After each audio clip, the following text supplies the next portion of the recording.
Initial ban here from Elements. MrRallez. Okay. As the reply is niddly from Splyce. No real surprises here. Maybe the Karma. Although we have seen her a touch over in NA. She has been tweaked on this patch. Karma ban. Oh, you don't like the Karma ban? I mean, now you have to win. If you're Splyce and you ban Karma and you lose, then you have issues. So what is left up then? Kalista, Braum is banned. So Kalista's up, Alistar's up. Corki's up as a power pick. There's obviously super high value now in that Alistar you mentioned, because two supports are out. You can play some Braum into it, Bard into it rather. Elements. I mean, if Splyce don't pick Alistar now, their picks and bans is very confusing. Yeah, they should. Maybe they have a different strategy. I like the Corkis. I think you need to put Eika on a simple champion with high pressure, because he just simply hasn't been performing well, and Sencux seemingly so far is a better player overall. So I think Corki is a fantastic early pick. It does mean, however, that your bot lane suddenly is under pressure, because you have to play into Kalista, and Gragas is still open, so this is a really good reactionary rotation from Splyce. Alright, so Kobbe's going to get his hands onto one of the most important AD carries in the current meta. Only one game played this split, it was a loss. And for Elements, with all the target bans on support champions, Thresh or Alistar would be sort of the top tier. Maybe Trundle you could throw in there, despite the fact we saw him a lot as a top laner in IEM. You have to just go Alistar here, otherwise you're playing into a Kalista Alistar lane for free. A few seconds left, Krepo. This little long hovers from both of these teams. LeBlanc's still up for Sencux. His real standout performance was on something like that, and it's the Thresh, so... Oh, I can't wait to ask Splyce what they were thinking with picks and bans. I mean, I get the composition is still, it's not bad, you know. You have just a snowball-y composition from Elements, which means they have to win lane, invade, get picks, use that hook and the cocoon for guaranteed crowd control, and maybe use that winning lane in the mid lane too for pressure. So they can, because obviously now Splyce is forced into Alistar, which is more passive in its approach, but has really good kill potential if the jungler shows up. This just screams pick potential from Elements as well. Especially if they give that Corki to Eika and decide not to flex it to MrRallez. Although MrRallez' most played champion is Corki, so there is a very strong possibility of that being the case. How does Splyce retire? They have to do Alistar and then +1. Alistar +1, and it's not going to be mid lane, so it's going to Alistar +1 top lane. Blind Fiora, maybe. Rammus no longer here. Maybe just Alistar Trundle, also an option. Safe instead. Wow, they actually go for the counter pick in top lane. That is unconventional here. Sencux playing with a defensive mid laner that scales. This is the complete opposite story that we've seen from Splyce early in the season, but it may be the adaptation, because if we look at gold distribution throughout the entire season, Wunderwear has been getting all of the gold but failing to use it. Maybe Splyce is finally realizing that they can't break the gameplay pattern, so they tailor their picks around it. Put a passive scaling mid laner on Sencux. I liked it when they did it with Lulu too, and they enabled Wunderwear to carry. He now gets the final counter pick. It could be very, very good, especially when you consider Steve has a penchant for playing Fiora. With Quinn still up and available, there are some counter picks. But instead, we're going to most likely see this tank. A few seconds to go. Here we go. Poppy locked in, and the Lucian. I like just super aggressive lanes. Elements are looking for something similar to Origin earlier today. 1-3-1, aggressive lanes, pickoffs, need to snowball. Splyce with a passive Orianna in the mid lane that's likely gonna get pushed in early. We have Kalista Alistar that can get pushed in. Ooh. If they actually lock in the Gangplank, they're playing with fire, because if they don't get the lane swap, they will share a similar fate as Origin's opponent. They will get pushed in 1-3-1 the entire game. If Elements then plays to their win conditions, it is incredibly hard to get out of there. Well, Splyce are going to have a few seconds left, 25 on the clock, before they decide on their last champ. Wunderwear has played a lot of champions. Fiora, Quinn, Tom, Nautilus, Lissandra. Like, both of these teams have actually struggled to find consistent, successful champions. And they're just throwing everything against the wall to see what sticks at times. Yeah, at the halfway point of the split, Splyce was the team with the significantly largest amount of unique champions picked. Like 5 or 6 champions ahead of most other teams, so it was definitely an indication of them looking for their footing. It's risky, Splyce. You're playing with absolute fire here. If you don't get the lane swap, I want to see how this game plays out. Elements strategically isn't the most cohesive team overall. Late game, GP Orianna deals a tremendous amount of damage, but it's the same as that Origin game Late game, they have the damage, but it also has to be in a team fight. Yeah. So Splyce need two things to happen. They need to get the late game, and they get a team fight. Elements win the early game, and they can still combat that whole tactic by 1-3-1ing. And more importantly, we don't even see teleport here. Sencux, you need to change that into double TP if you want to play this style. And especially when you consider all of the dash and mobility that Elements have, as well as the disengage from Poppy. There's a lot of challenges for Splyce to overcome. We'll find out how this early game plays out. There's no teleport for Sencux's Orianna. Yeah, unless Trashy steps up and he finds one gank after the other. He breaks the early pressure and he annihilates maybe mid lane. But to gank a Corki is incredibly hard. Corki now playing with exhaust in the mid lane too, so you need to find that one opening in the early game, otherwise things will get rough. Early game importance for both Splyce and Elements. Elements looking to set up their lanes, get that 1-3-1. And we'll see if they can find the head-to-heads. Hashtag ELWin if you think they will be picking up the head-to-head victory 2-0. Or if you think the scaling comp from Splyce and the Yamato Cannon-led squad will be victorious. Hashtag SPYWin. Ladies and gentlemen, jump onto Twitter. You guys know exactly what to do, as does everybody here in Berlin, Germany with us. It is last game here, day 1 in week 8. And Krepo, we're loading onto the Rift. We're loading onto the Rift. Sheer aggression brought to the table here. Both supports running a Ignite. No fancy exhaust shenanigans. No, we want blood. Well, Doa would be proud, that is for sure. Yes, he would. And it's tough when you look at both of these squads because of the results earlier today. Origin and Fnatic, they've locked themselves into playoffs. So now Elements of Splyce are fighting for the safe spot. If we go on history, Elements are favored for number 7. Okay, Elements were grouped, looking for a pick-off and a potential invade from Splyce. If they would have liked to go for the deep vision here in the lane swap. And Kobbe and Nisbeth have already made their way up top with Wunderwear making it up to the tower. So in theory, they've snuck past the vision. Yeah. But Elements may have been able to sniff something out. No, now it's a guessing game. It's like you don't know where the bot lane is because they could have ran top or bot lane. Right? That's why I don't like this invade. I think the hold is good for Elements, but the invade actually gives away too much information. Have spawned. It's a complete guess, but at least if Elements go bottom lane, they lose the camp. It's a bold move, but they seem to have analyzed, guessed, flipped the coin right. We will, or wrong rather, because we will get the lanes up here for Splyce. So this is good for Splyce. Not terrible for Elements, but now we get to judge both of these squads' lane swaps. They're slow, behind in the tempo. Nisbeth's going to walk in, he's going to find the junglers. Kobbe will then return to lane. Jungler starts on the right side for both of these teams to play lane swap. Ooh, we can see he's pathing back to the lane, and Gilius got level 2. So a little bit surprised here, Elements. All right, let's see how Gilius responds. Steve instantly recalling in. The ward, I believe, just timed out as Wunderwear and Trashy were about to walk over it. Yeah, but the double jungle is now faster on the side of Splyce. More camps taken, which means your top laner peels up quicker, and you can actually get the tempo lead. And it's a story. People are tired of hearing it, but just getting a couple extra seconds early in that lane swap will accelerate it. So, in addition to how crucial this lane swap is for these compositions. Well, we have to then step back, I feel. And actually look at both Elements and Splyce, two teams who have not necessarily shown the greatest proficiency for the early game and lane swaps. I distinctly remember a too much dynamic queue discussion at one point.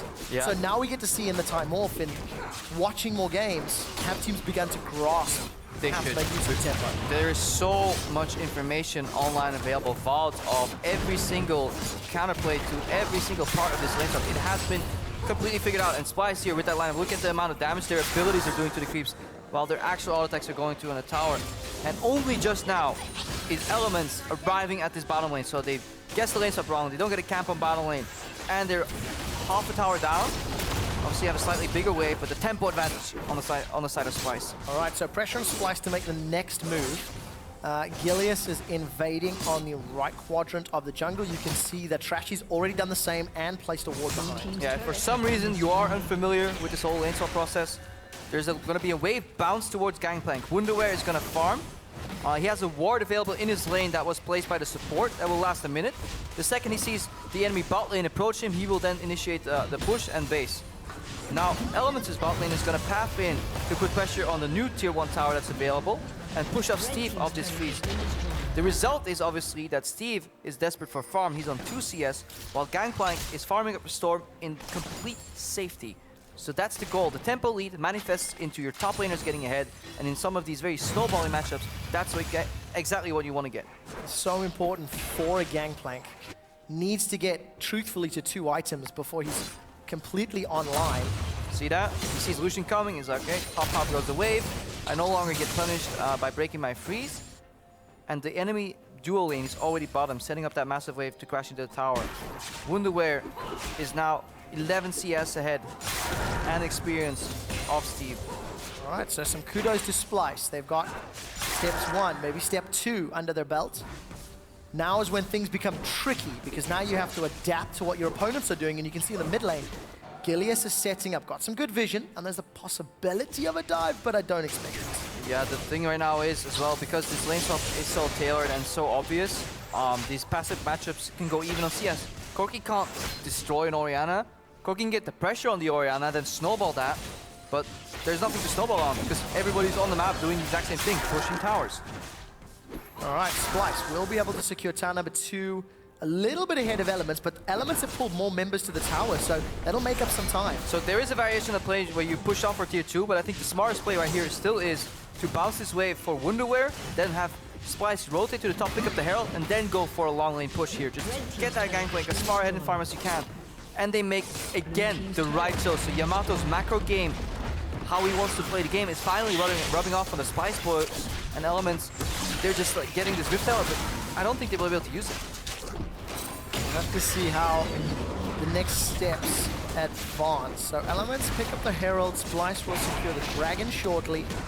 Decent vision in the bottom quadrant for the Splyce. That will give Wunderwear some additional time. He's already spotted MrRallez Lucian coming out. And take a quick glance at the CS. Wunderwear is plus 10, plus an additional level, and there's some farm coming to him, but Steve has finally got his hands on a wave up top, so he's also going to begin clawing back that deficit. All right, so interesting choice here.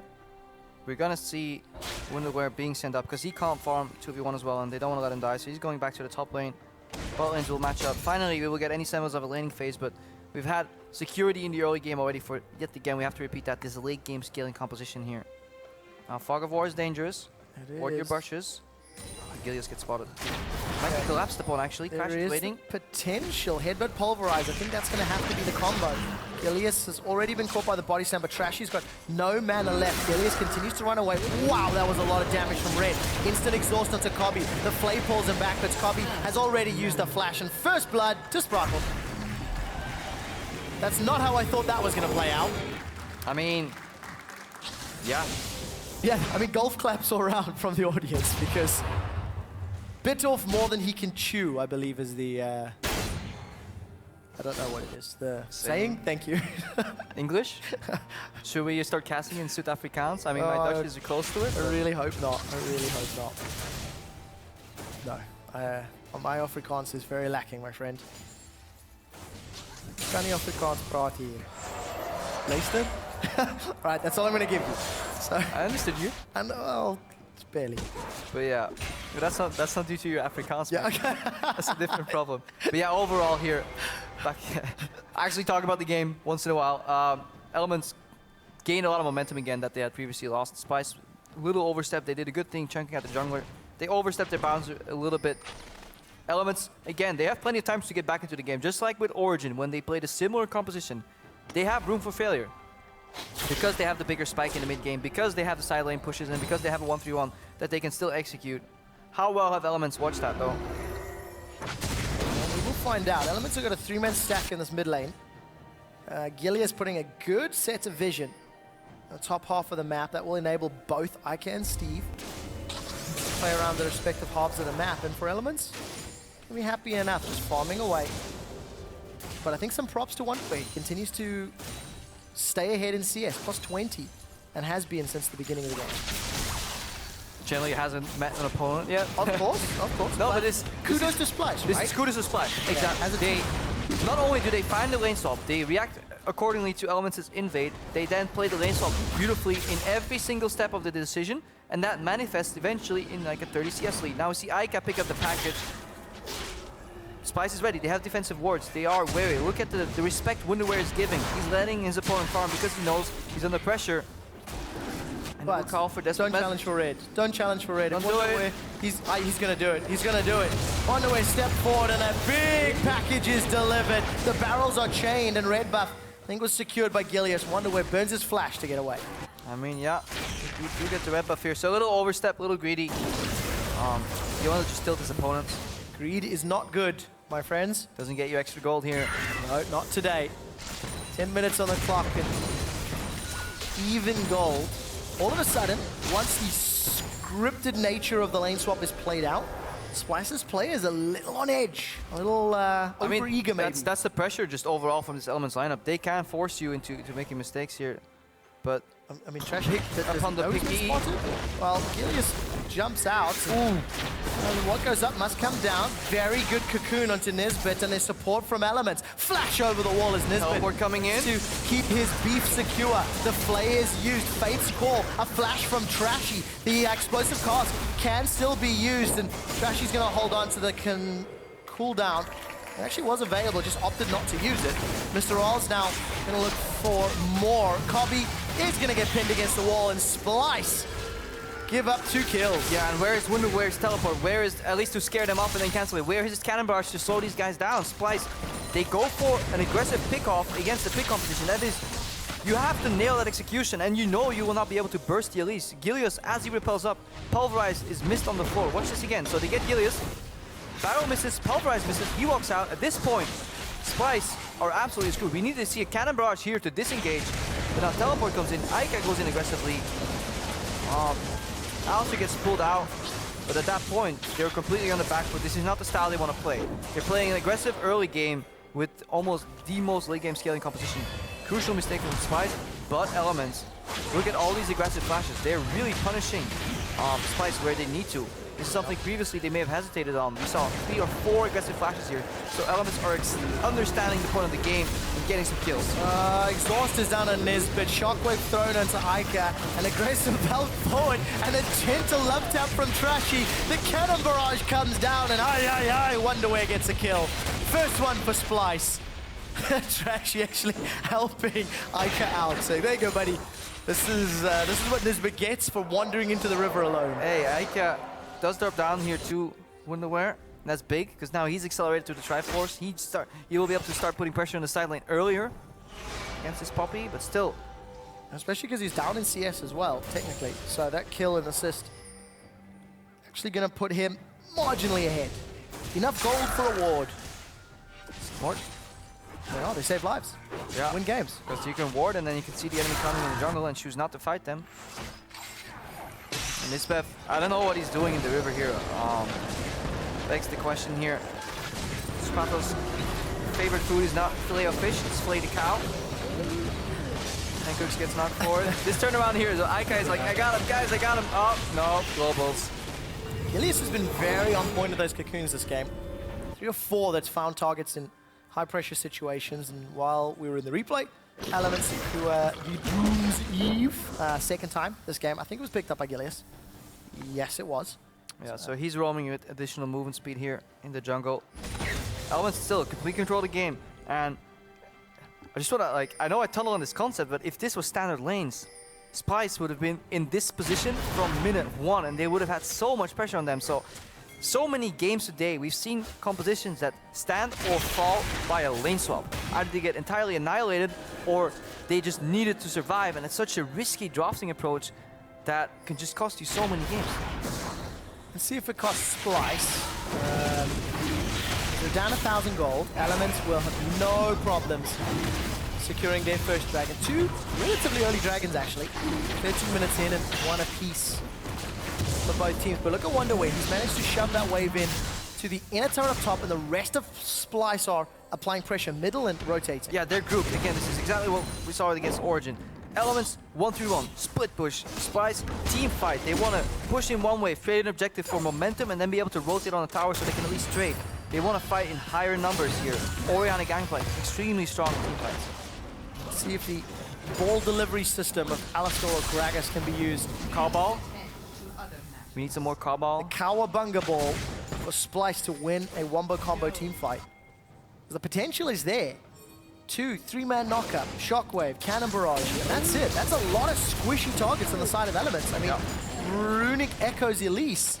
Yeah, you've got Poppy, but that's the entire reason why Elements don't want to team fight. Yeah. They don't want to run into that scenario. If the ball delivery system works, it can maybe work on 2 people, while Elements are cross-mapping, you know, chipping away towers, vision. They can control the map. Team fight to win. Let's see if Splyce can set it up. I'm still relatively impressed with Element's vision. I feel like every time I look down on the map, there's at least 1 or 2 wards inside Splyce's jungle. Defensive pink ward in the try up top, some blue buff vision down bottom. It's not deep, but it's some information to work with. As for Splyce here, defensive pink ward just hanging on here. We see another package. These are the really tricky moments here for Splyce, where all the pressure can make the wall collapse. The Coon goes wide. Play does not. Death sentence available. Catches onto Sencux. Delivery from Eika and kill secured. But hey, at least he's playing Ignite, so he doesn't have to worry whether he cleanses the hook or the cocoon or any other spell coming his way. He can just ignite the enemy and die. Isn't that fantastic, Trevor? It certainly is. Sencux 0, 1, and 1. Sprattel and Gilius looking to apply pressure behind, and a 5-man stack from Elements. And look, when he spawns in 14 seconds, he doesn't have to wonder, do I teleport back in? No! All you gotta worry about is just burning your opponent. Just like this tower is being burned down here in the siege from Elements. Find a pick, get on the objectives, rinse and repeat. 1-3-1 to open up the map again.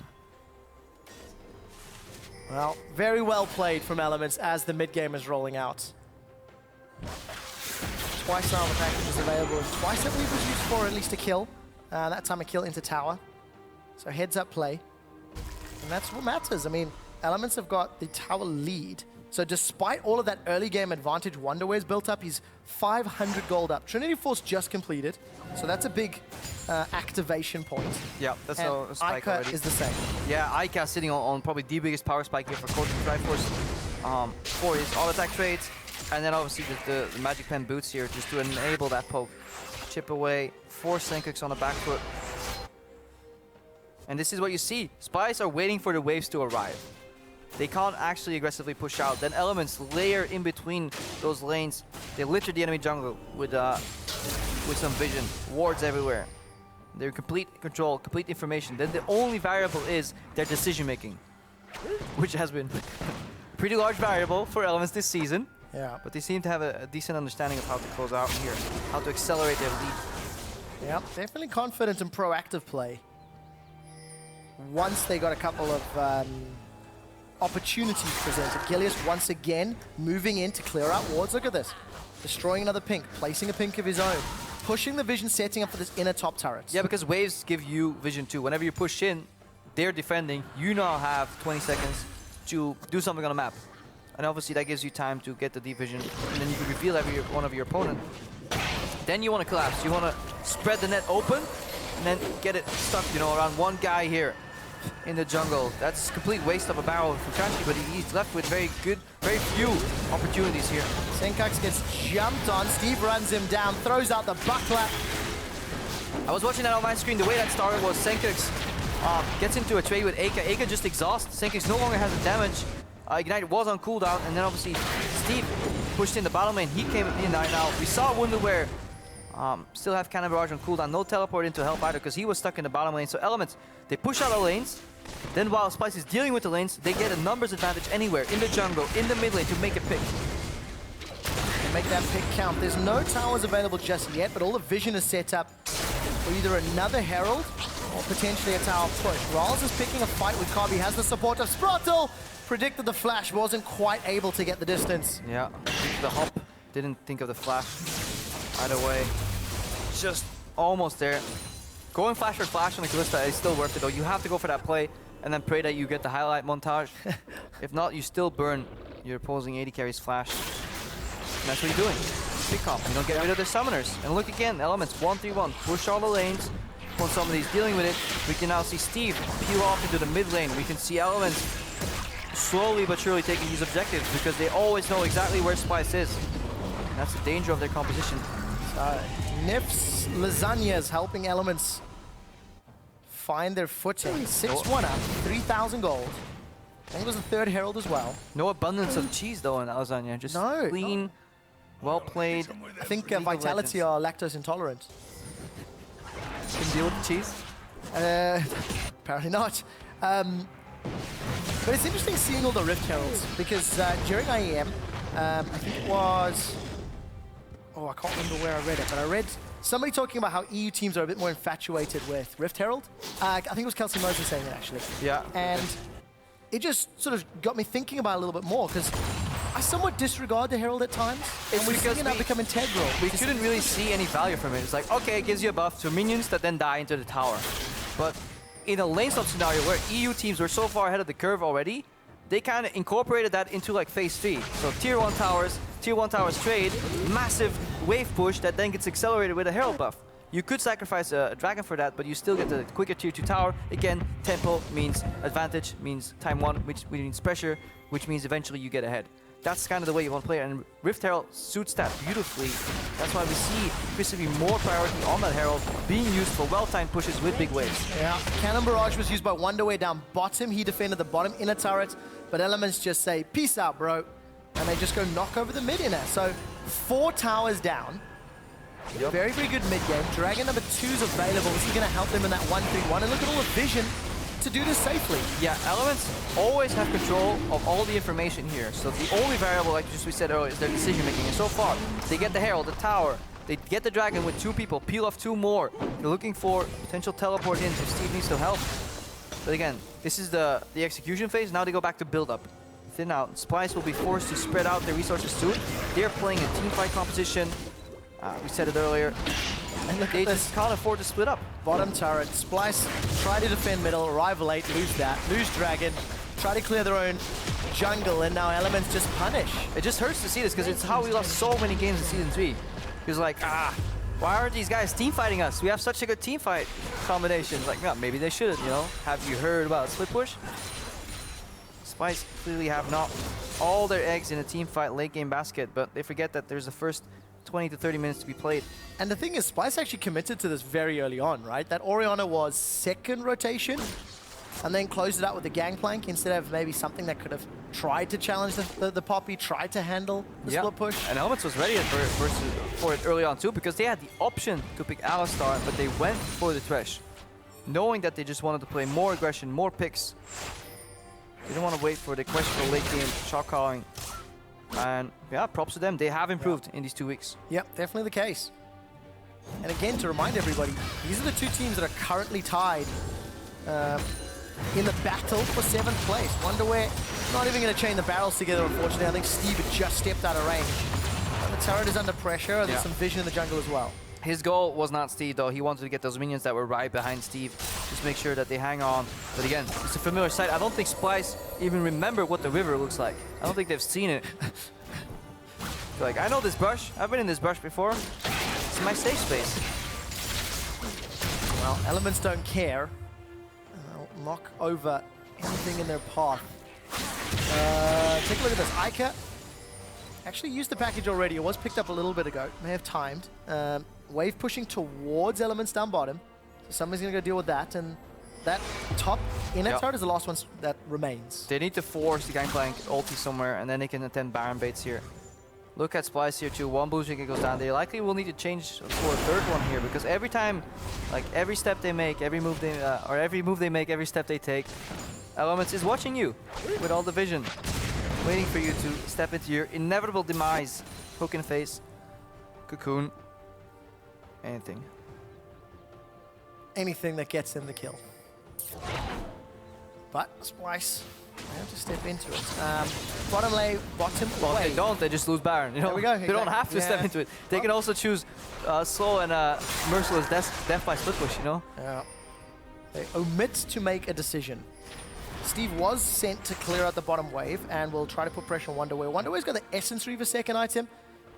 There's a little bit of debate around that. I remember some of our Australian friends, upside down all the time, think it was the best Gangplank build, but that was a while ago. Yeah, right now it has to go up to 3 items before you really get the value from it. They changed the calculation on that a little while ago. A couple patches down.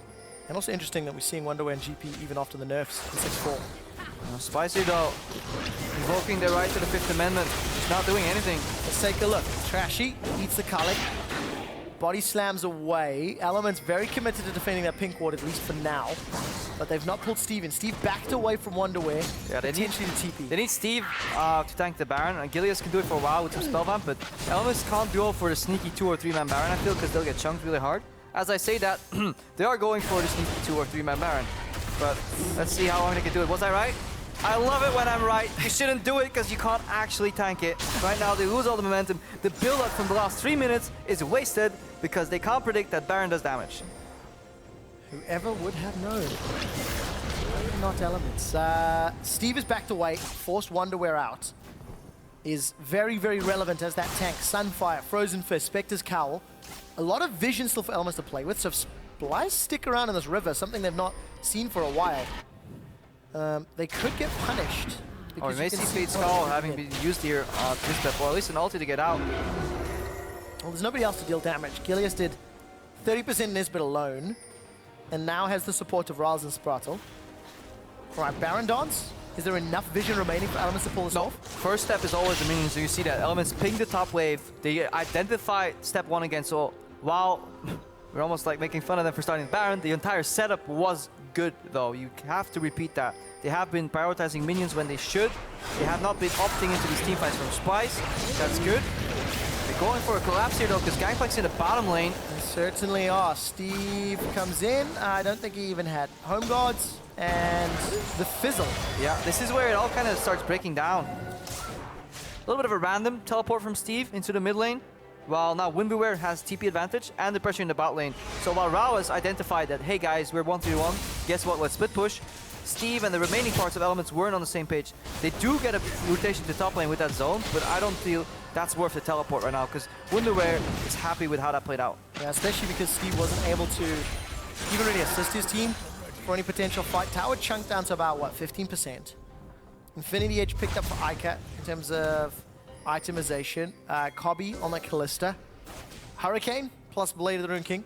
So he's fully activated. Just did the math. It's actually close to 17% on that time. Okay, no, you just go rub it in, right? Closer to 17%. Well, Trevor's hitting the cap of Krepo per week. He did IEM. There was a lot of Krepo. There's a lot of Krepo. It was good. It was good. Sometimes. Mithy had to balance it out, right? Mithy and Dexter to come and balance things out. Dragon number 4 at 26 minutes, 2 apiece. 3 for Elements. I literally couldn't add 2 plus 1. I was looking at my... I got you on the map here. Cocoon and Nisbeth. He'll be forced to get pulled out. Didn't actually stack the Unbreakable Will, so good to see some communication between Kobbe and Nisbeth, but one Cocoon and the front line, or at least one of the front line for Splyce is now gone. Yeah, so again, Vision leads into Poke. No answer for Splyce because they don't actually have the best hard engage.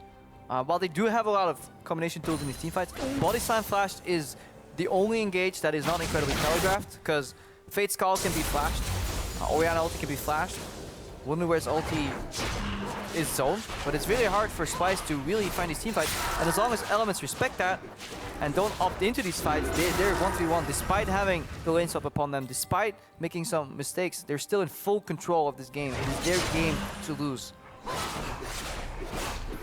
We'll find out how they decide to play it out. We're approaching 30 minutes, and I thought you were going to say, let's find out how. No. Now time to find out how they're going to lose it. I'm not going that hardcore. But I know that some of the challenge teams will be watching this very closely. Copenhagen Wolves and Huma, their final next week. Not a two-man Baron here. Some of these teams, MrRallez and Gilius didn't learn from their first attempt. The problem is, you can sneak a two-man Baron if you have like a lot of people in the mid lane, but because you're playing 1-3-1, if you're not showing in all 3 lanes, it's very easy math for Splyce to know you disappeared, and it takes you so long to finish that Baron that at least one member from Splyce can enter the jungle and go for the ward. So ideally, if we want to see that, we want to see both lanes pushed in, retreat to the Baron for the bait, then give Splyce the hesitation. Do we ward in slowly, face check, risk losing the Baron, or do we instantly face check but then risk getting caught out? So that question will be answered soon, because Steve will have his teleport available. So at least the support of their split pusher can get pulled in, something they didn't have for the 2 previous attempts. And Splyce care not for Elements because they've grouped up 4 men in the middle lane.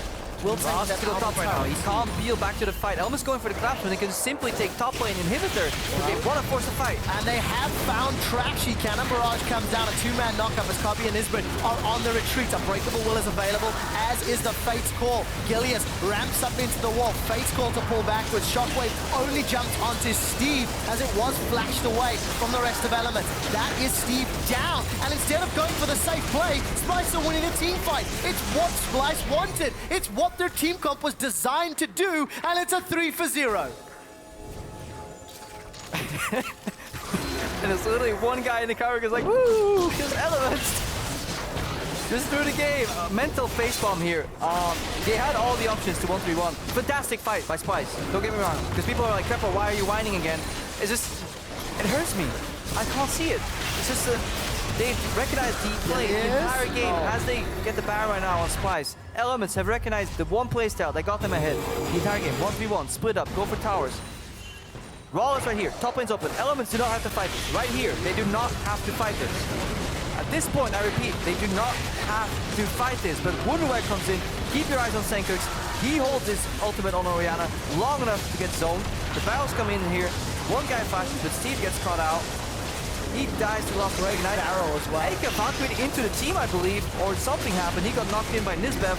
Anyway, I think it was actually. Yeah, he ended up dying there, and then suddenly, guess what? Splyce are running a teamfight competition. Maybe that's why they haven't fought you the entire game. Here's the observer showing that Gilius was squashed under the boot of Splyce, and after being 5,000 gold down, the game was in Elements' hands. It was a choice that they opted into. Even with a 5k deficit, Splyce win the team fight, taking in a turret, and now on the cusp of equaling the turrets killed. Use that as TP. Yeah, Turbo Puppy is ready. Again, this does not mean that Splyce have won the game, because Elements have answers. Because Wunderwear is going to the bottom line right now. There has to be a ward somewhere. Let's see, where can Elements teleport to?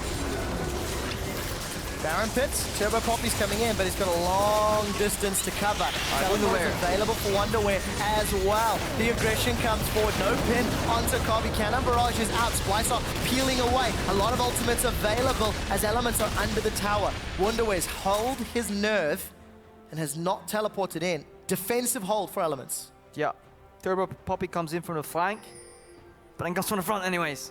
Runs out of gas. Yo, Splyce, they stay calm, they don't overcommit in the chase because Wunderwear at no point channeled his own teleport. They're now in a 1-4 split push with Baron buff themselves. They're chipping away 1 tower, 2 towers. They're looking to get that Baron power play up to 6,000 here. 6,200 gold right now. Massive Baron power play. Exceptionally good for Splyce. And you know, they've actually held their nerve on ultimates a lot. Now, that's a weird thing to say, but it ended up paying off in that previous team fight that allowed them to win it. They understand that they have the superior composition, and the only way they lose is if they majorly screw up their ultimate usage. Their patience was there, but the problem in League of Legends when it's as advanced as it is right now, and the execution of these strategies is just online for these coaches to learn. There have been so many examples of this exact stylistic mismatch being perfectly played by the 1v1 team. It is so risky to go for a teamfight composition. It is outdated almost. Yeah. It does work if the enemies actually teamfight you, which Elements did. So Elements are now the ones that are 5,000 gold down. That gold graph has swung completely the opposite direction. And Splyce aimed their Baron power play with plus 6,000 gold difference, more than their opponents. That is a phenomenal turnaround. And now it's up to Splyce to demonstrate how they want to close the game out. And when Origin earlier today was in a similar position, they had to scale and get their AD carry combination to a very large item point, and they had 4 or 5 items, but MrRallez right now is stuck on 3 with a Bloodthirster in there too, so he's actually not doing that much damage. Dragon number 4 would allow more tower dives, is secured by Elements. Shockwave catches Eika, Exhaust comes out a tad late. Wunderwear doesn't care, he's not teleported in. Fate's Call's been used by Kobbe to pull Nisbeth out. They've traded a 4th dragon for an inhib. Wow, Splyce with the execution there. Really good kite and peeling 4v5 to not die there. That's actually impressive though. They're getting more. Wunderwear's played this one safe. They lost vision, I feel, of the Elements members. And begs the question, could he have teleported in to straight up win that fight overall? Because if they can actually hold 4v5 by using those ultimates, chunking out, forcing some cooldowns, perhaps they could have turned it, but in the end, Splyce making calculated late game decisions here. I'll talk about climbing the mountain of gold.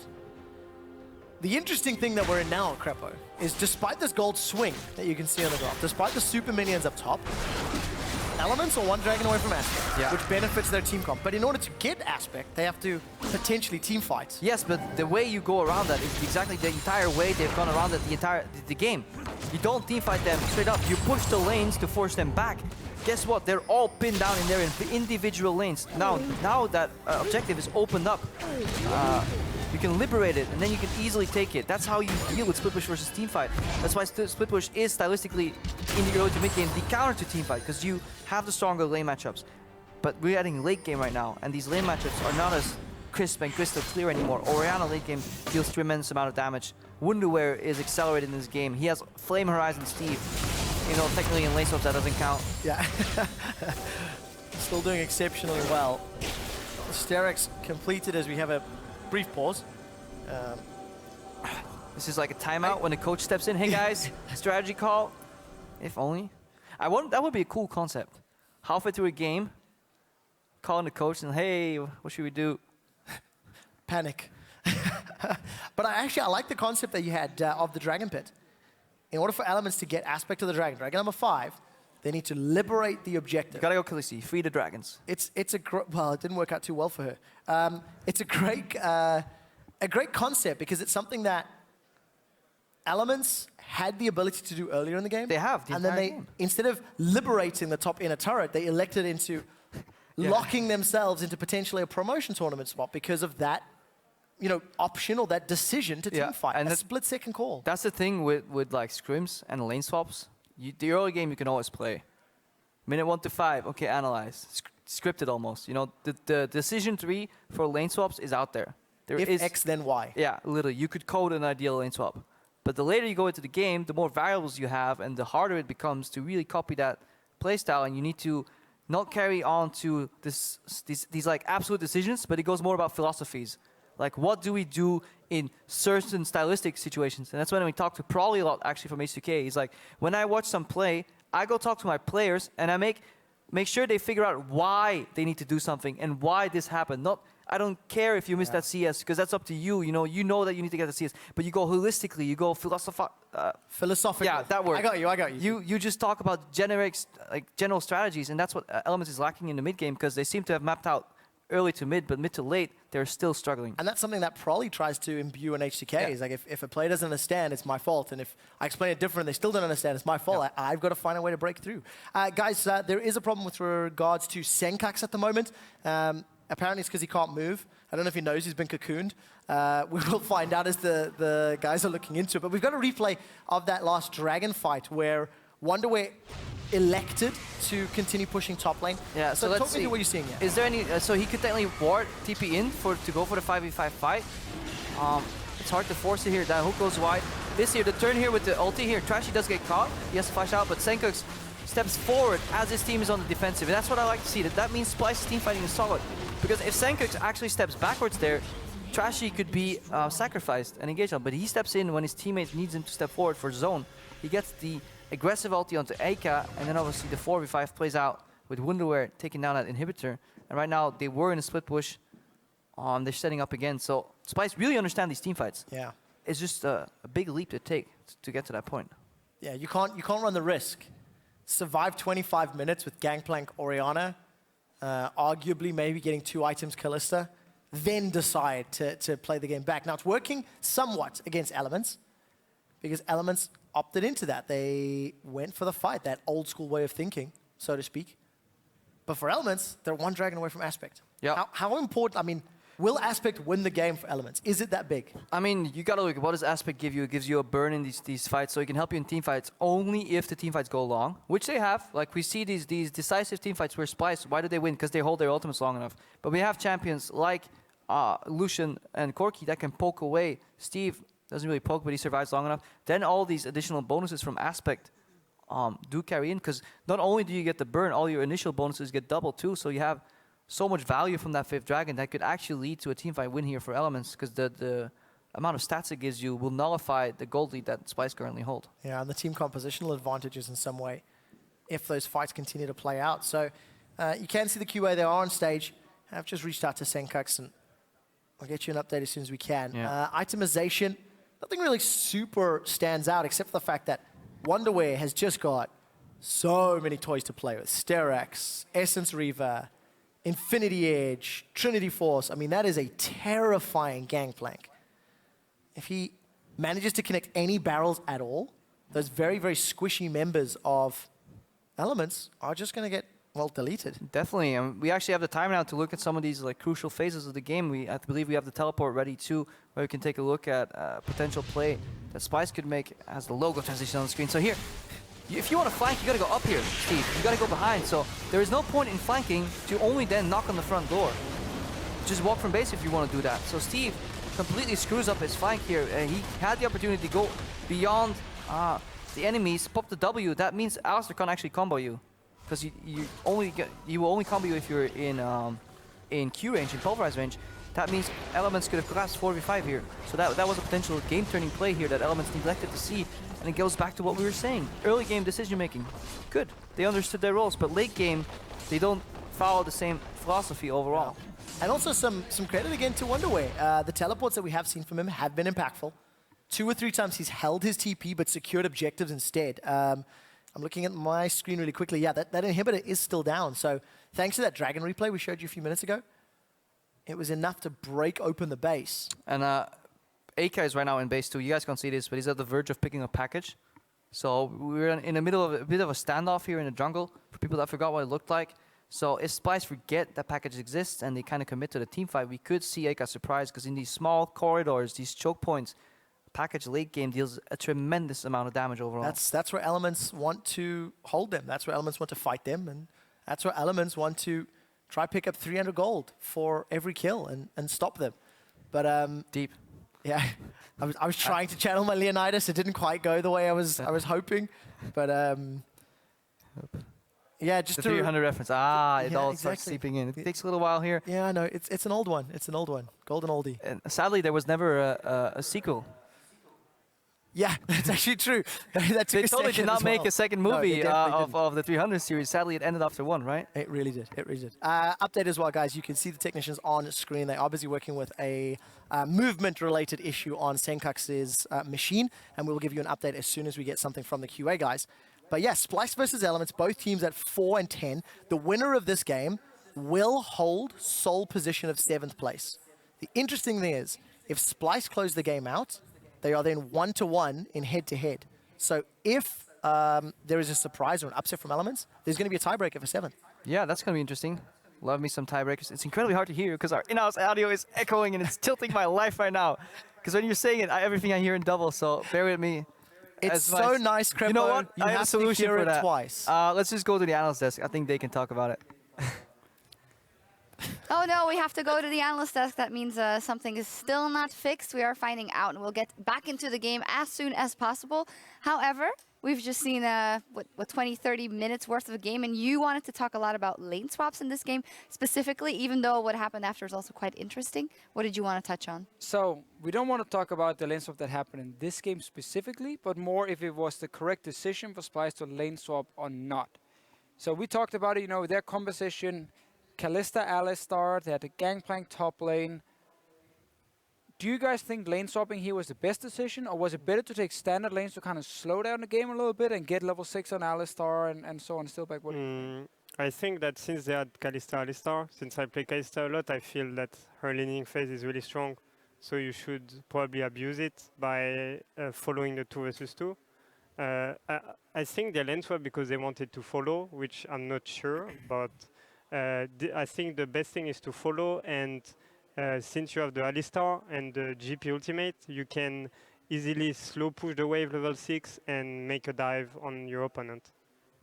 And do you think, Chachi, when we have these lane swaps now, because it used to be, you know, you lane swap to avoid a matchup, and sometimes you could also slow down the game a bit, you know, back in the days when people were freezing waves. Now it's very fast-paced because, you know, you take tier 1, go down to the other side, you take another tier 1, and then you push for tier 2. So it's very fast-paced. When you have these scaling compositions, do you think lane swapping is a good thing? Or do you think it actually speeds up the game a little bit too much for these scaling comps? It's a good way to skip the early game because you straight up jump into mid game, usually with lane swaps. But yeah, nowadays you do it to avoid certain matchups. But in the current meta, I feel like there are no super bad matchups, let's say for top lane. Everything is playable, and it a lot of the time comes down to the jungler matchup. Because here they have Elise versus Gragas, and I feel like maybe they wanted to swap in order to avoid the early pressure that Elise can create and like invading the Gragas, putting some pressure on him. So I think maybe that was the main reason, because I feel like Alistar GP is so much dive potential for bot lane that it would be generally worth to keep the normal lanes. But if they are afraid of the jungle matchup, that's the only reason I see behind this swap.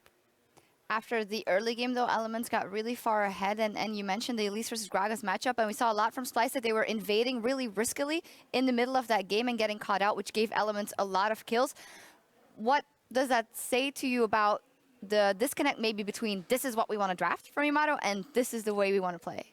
It's something I feel like we have seen before from Splyce, where they have all these fancy compositions in mind. So it looks very good on paper when they draft it, I think, for the team, but then in-game they kind of fail to execute the strategy. Do you guys think that's on, is that on the players? Is it on the coach maybe? Be like, you guys need to do this, this, and this in-game to make this comp work? Or is it more for the players in-game, the shot callers, to kind of make sure everyone understands early game, mid-game, late game for certain comps? I would say it's more for the players, because there's a lot of adaptations that you need to do in-game. So even if the coach gives you a plan, you need to do this and this, it will definitely go differently in the game. And you will face a scenario where you will have to make the decision. And for example, here I think mid lane was pushed in for elements, and Corki could run faster than the Orianna, and that's why the invade of Splyce failed and elements got like 2 free kills.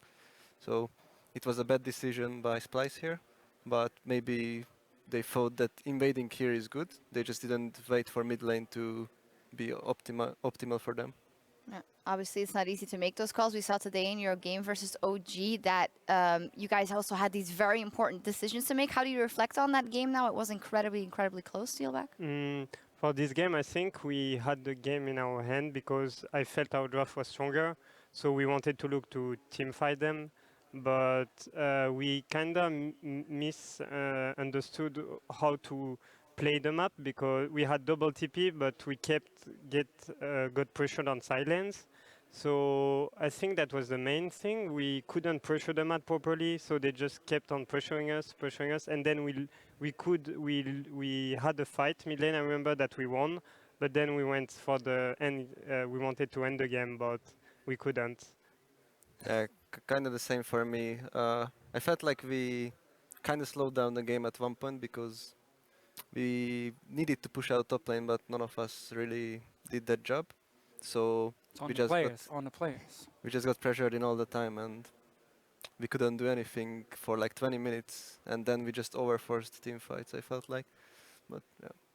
And we could have won that game easily, I think. I mean, you won the last team fight technically, I guess, before you won the team fight pushed in, you know, the long death timers everyone talks about in the community.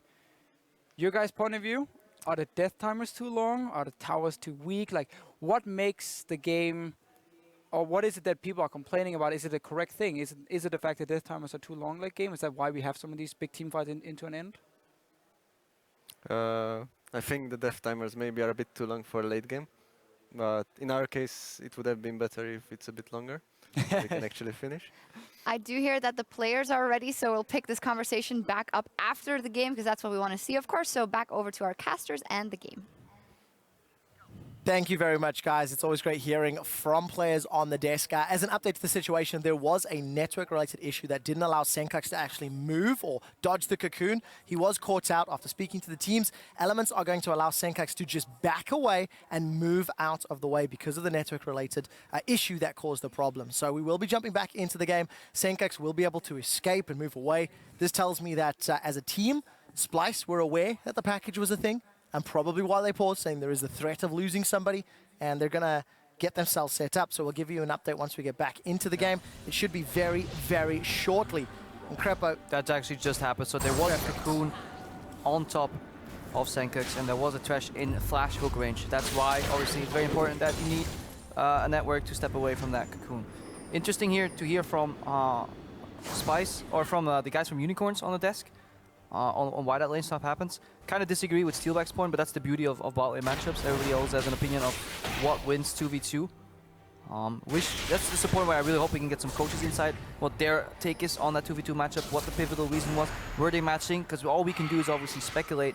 I really hope some of these teams, coaches, will share their opinion later on what the reasoning behind the potential lane swap was. Doesn't matter now though, let's get back into the late game. Just tune in after the pause. Elements, good early game, 1-3-1 composition, 1-2 split. Splyce, their strength is team fighting. And Elements opted into a team fight that allowed Splyce to secure their first Baron of the game. And that allowed them to accelerate ahead, a 6,300 gold power play, in fact, from one of those Barons. And this has allowed Splyce to be in control. 36 minutes up, all of a sudden it's Splyce with a deep vision and teleport available and super minions pushing in the top lane. Yeah, super minions pushing in. Splyce are looking to set up Baron vision here. They have to bear in mind though that they're usually the only variable right here is minions and Baron. But there is that potential 5th dragon coming up for Elements that Splyce desperately wants to secure, but it may be a catalyst for a team fight on their end too. So very interesting phase here, crucial late game phase, and you get so little practice for this, especially on the stage, because scrims very often deteriorate into what we call in Europe a clown fiesta.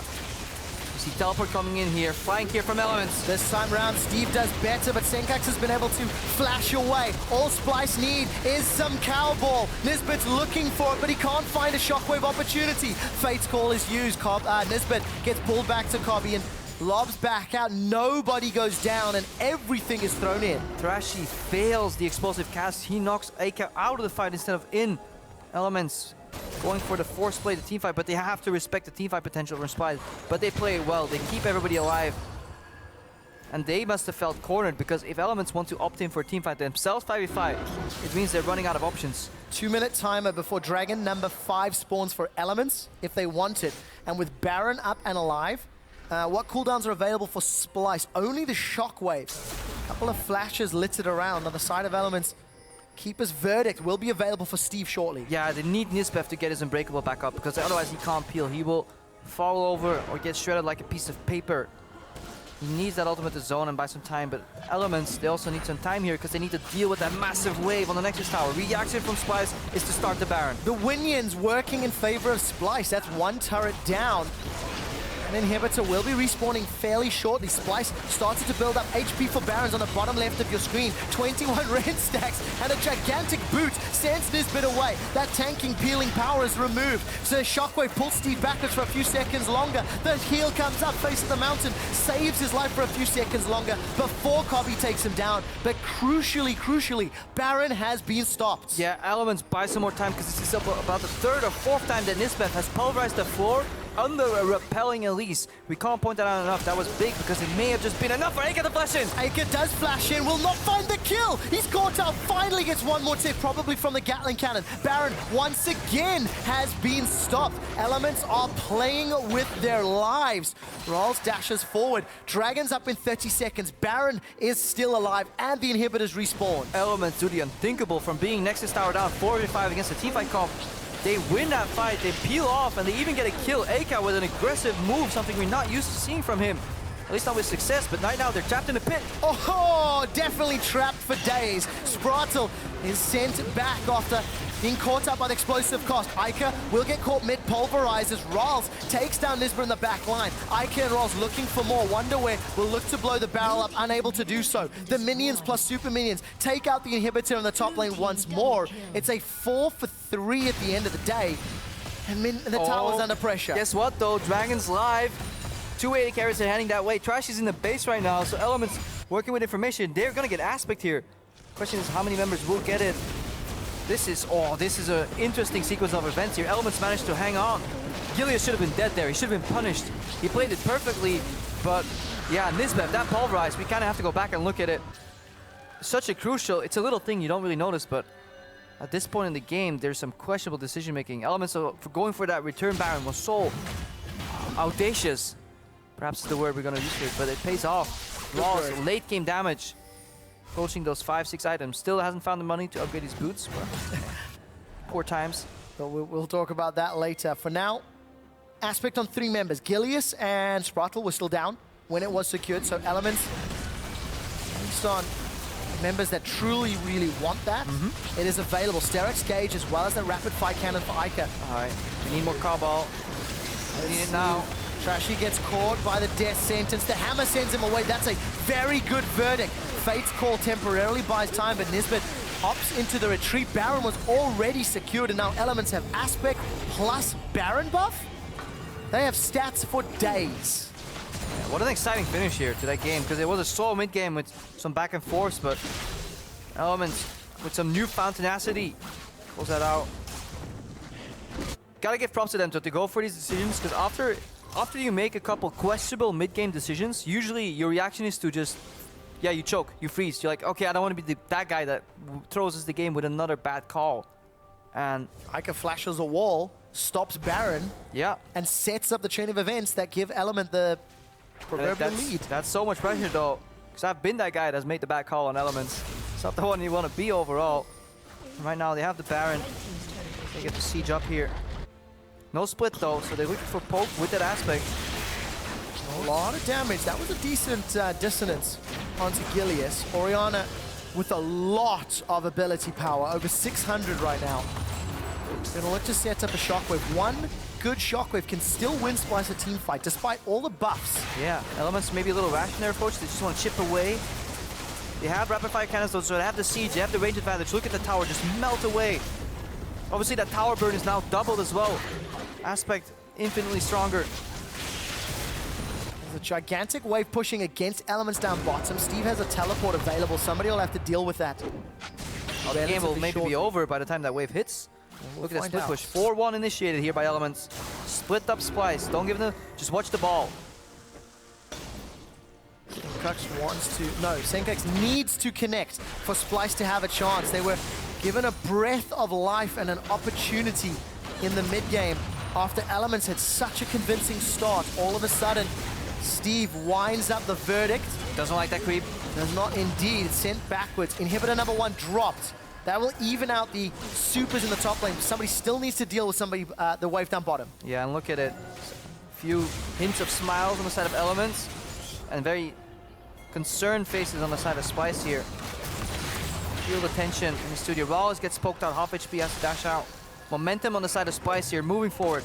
Let's have a look. Splyce know there's somebody dealing with that bottom wave. Steve will have to TP in if he wants a taste of the action. Recalls come out from Elements, and they're going to set up to defend. But Steve didn't actually, I don't know if he reset that wave. No, he has not, because he was threatened by the potential rotation. Obviously, not much vision in the jungle. He didn't want to pull a SOAS where he goes for the wave. Once Origin started losing the game at IEM, he overextended, he got caught, and it snowballed really the push that the opposing team was doing. So Splyce was ready to move on Steve. Steve recognized that, and he backed out. Didn't have to use flash or TP. So clever plays then from Elements. They regain gold, the gold lead. However marginal it may be, Aspect has worn off, and Baron will be wearing off very shortly. So all of those additional stats that the buffs gave Elements have reset. In theory, giving Splyce the advantage in team fights again? Yeah, but we're approaching the point almost where these AD carries hitting 5-6 items, and then it does equalize you kind of these late game champs, because Corki and Lucian singling out a single target, you can pop anything. At this point in late game, positioning almost trumps champion strength. Yeah, not a lot of tanks on either side either. Tanky stats. I mean, you still have that shield. You have to calculate that shield from Orianna. It's something deceptively strong, because not only does he give on shield, I believe it's 30 magic resistance and MR2. Plus 520 HP shield. Yeah. Just get a couple of shields in these long drawn-out teamfights. That's 1,000 health suddenly that you did not account for. Yeah, and also some tanky stats being picked up for Gilius. HP from MrRallez, Randian's Omen plus Banshee, so deceptively tanky. Over 3,000 hit points. Splyce are grouped in the middle lane. Nisbeth still playing in the front line. There's that shield we talked about. It is gigantic. Yeah. Everybody needs more cowball if you're a Splyce supporter. 1 minute to Dragon. Oof, does Steve push this out and then peel back? Is that enough to liberate the Elements right objective? now, they use the pressure from the Dragon. They've conceded the vision, but you say like, you know what? We don't actually care about the Dragon control. You can have a Dragon. We rather use the threat of the 5th Dragon as an advantage and potentially out-rotate you. Let's see if Elements can stick to the strategy, which is split up the map. Maybe send somebody top 2. Just yield the Dragon. Steve cancelled his recall, continues to push out that wave. Elements losing control of the mid lane. They'll splice with the reaction and say like, okay, if you guys have the threat of the split push, we need to react immediately, force you back into the base. That's what they're doing. That's what Elements is reacting to. So both teams reacting to one another move. Who will call their opponent's bluff first and commit to a decision? Steve recalled. Cocoon once again catches Nisbeth, and the culling drops him very, very low. Fate's call. That is an important ability. However, it's not been used aggressively once. Steve is teleporting in, decides to immediately run away. That became so, so close. Keeper's verdict can be used, and Dragon has spawned. The dance is on. Let's find out if Elements will commit for a fight. Splyce, they've started off. They've got the Rend plus Smite advantage in Splyce Court. It's secured. Only the second line for Splyce. Steve has found Wunderwear, pins him against the wall briefly, and the hammer was already thrown. Now Nisbeth's looking to re-engage, and the barrel comes out. Wunderwear's got Steve. Elements are falling apart. They're split up. They've lost Sprattel, and Splyce might be winning the team fight. Gilius drops shortly thereafter, and MrRallez is the last man standing. That's it. Elements committed to the fight, and Splyce should be able to finish. Yeah, this is definitely has to be game. Wunderwear's gonna base, get full HP, come back to the lane, and that team fight crucial. Elements step into the trap. Yes, they knock out the support, but it actually gives him a flank opportunity when he re-enters the fight. Crucial in that fight is that Sencux was trapped in the Dragon Pit rather, but he flashed out, and then Elements kind of locked themselves into a cage with some very angry men. Took him down. Splyce looking to finish. Very, very angry men. Splyce, in the 47th minute, set themselves up on the last remaining Nexus turret. They burn it down thanks to the second Dragon that allowed them to win. Yamato Cannon is celebrating as Splyce hold on to the safe spot in 7th.